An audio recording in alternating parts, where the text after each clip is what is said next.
Hey guys, Chastity Snowden here with the Fearlessly Authentic Movement, and I wanted to tell you guys a little bit about me, something a little more serious than normal.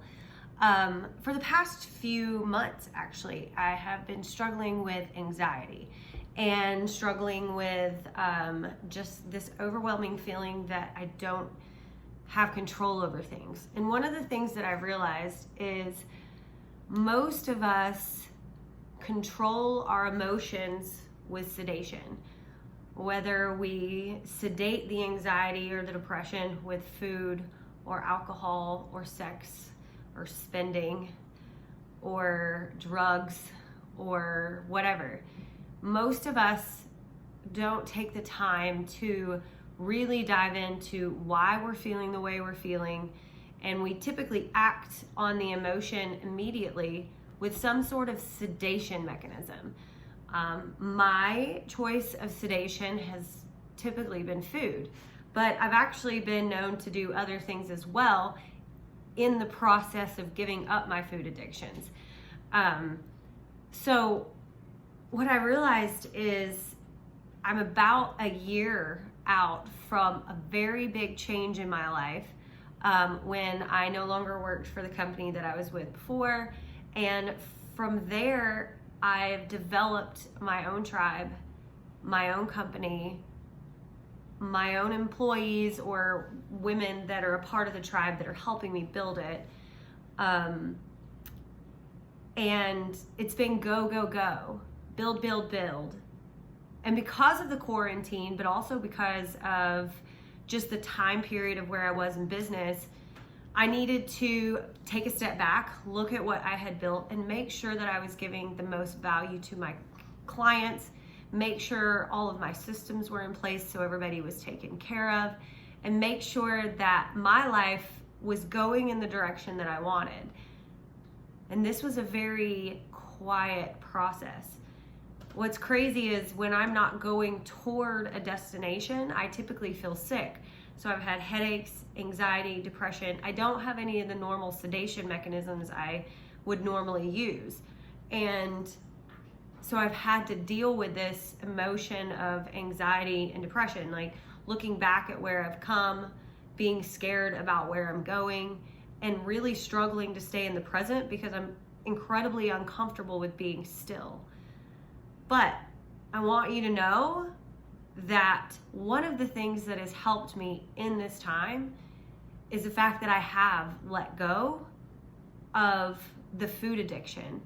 I have let go because of the habits and because of all of the different things that I've learned over the 20 years that I've been struggling with food addiction.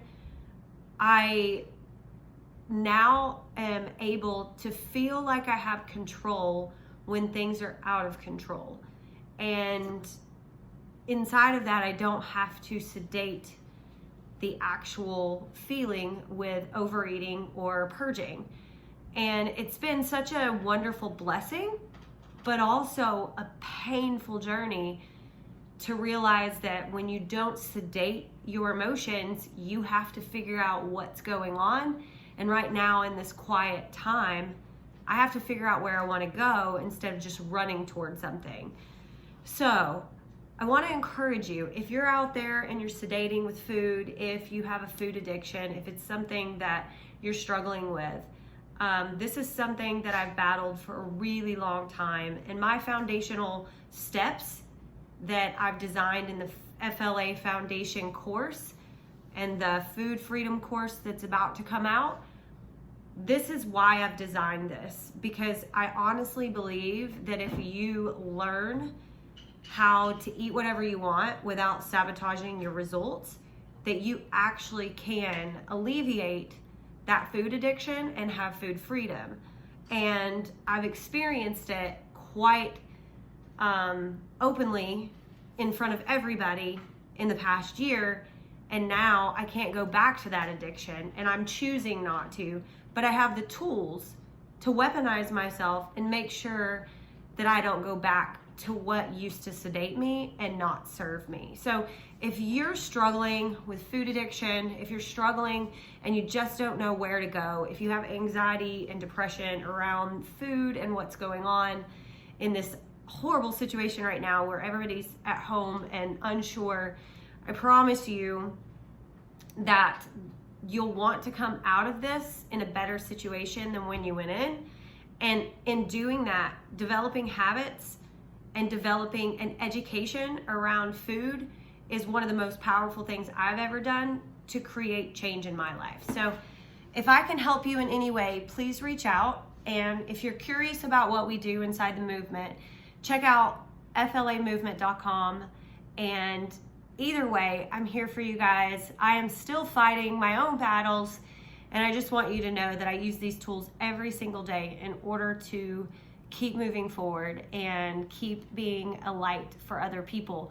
Because I feel like if I'm not out there showing people how it can be done, then they may sit down and not try themselves. But I'm proof you can do it. You can beat the anxiety, the depression, the food addiction. And I truly believe we have the tools that can help you. So have a wonderful day. And if you need anything, remember, we're always just a text message away.